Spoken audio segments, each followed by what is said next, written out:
आखिर क्यों दिया राम ने लक्ष्मण को मृत्युदंड।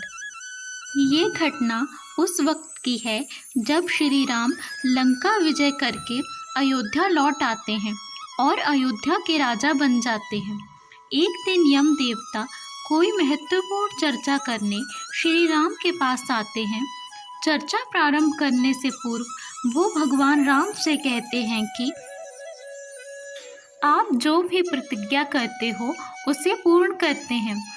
मैं भी आपसे एक वचन मांगता हूँ कि जब तक मेरे और आपके बीच वार्तालाप चले तो हमारे बीच कोई नहीं आएगा और जो आएगा उसको आपको मृत्युदंड देना पड़ेगा।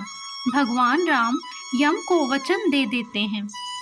राम लक्ष्मण को यह कहते हुए द्वारपाल नियुक्त कर देते हैं कि जब तक उनकी और यम की बात हो रही है वो किसी को भी अंदर न आने दे, अन्यथा उन्हें मृत्युदंड देना पड़ेगा। लक्ष्मण भाई की आज्ञा मानकर द्वारपाल बनकर खड़े हो जाते हैं। लक्ष्मण को द्वारपाल बने कुछ ही समय बीतता है। वहाँ पर ऋषि दुर्वासा का आगमन होता है।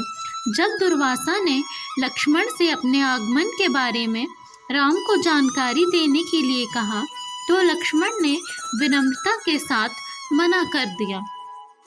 इस पर दुर्वासा क्रोधित हो गए। लक्ष्मण समझ गए कि ये एक विकट स्थिति है जिसमें या तो उन्हें रामाज्ञा का उल्लंघन करना होगा या फिर संपूर्ण नगर को ऋषि के श्राप की अग्नि में झोंकना होगा। लक्ष्मण ने शीघ्र ही यह निश्चय कर लिया कि उनको स्वयं का बलिदान देना होगा ताकि वो नगरवासियों को ऋषि के श्राप से बचा सकें। उन्होंने भीतर जाकर ऋषि दुर्वासा के आगमन की सूचना दी।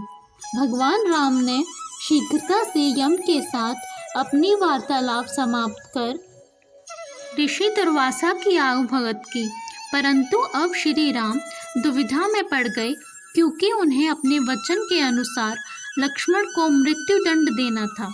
वो समझ नहीं पा रहे थे कि वो अपने भाई को मृत्युदंड कैसे दें, लेकिन उन्होंने यम को वचन दिया था जिसे निभाना ही था। इस दुविधा की स्थिति में श्री राम ने अपने गुरु का स्मरण किया और कोई रास्ता दिखाने को कहा। गुरुदेव ने कहा कि अपने किसी प्रिय का त्याग उसकी मृत्यु के समान ही है, अतः तुम अपने वचन का पालन करने के लिए लक्ष्मण का त्याग कर दो। लेकिन जैसे ही लक्ष्मण ने यह सुना तो उन्होंने राम से कहा कि आप भूल कर भी मेरा त्याग नहीं करना।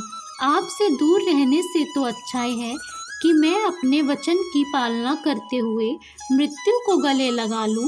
ऐसा कहकर लक्ष्मण ने जल समाधि ले ली।